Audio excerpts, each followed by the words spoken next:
Tirosi Mfalme, kuna au ukisema kwamba kuna wakati ulishawahi kukutana na tatizo kwenye mapenzi mpaka ukajifikia kwamba usiongeze kupenda?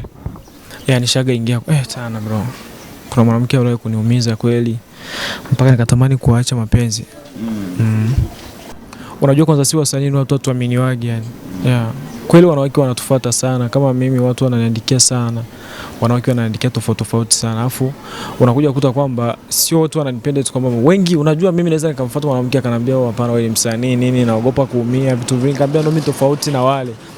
Lakini sababu anaelewa usanii uko vipi na msanii ni mtu wanawake wanamchukuliaga vipi, lazima tu hivyo. Lakini mimi sitokuficha hicho kitu ambacho ananiambia mwanamke mmoja ndo ashaka kuniambia kwa urashaka makuru mashasha meza kandagezweho fyonda subscribe kuri Ami Show TV. Amasanamu meza akoze kubinga budasanzwe L Trending iri okubwanyu. Barenga mwifuza indirimbo zikoze kubinga bwa none, good mixing and mastering. Ghana Key Records, RTB, with the key to success.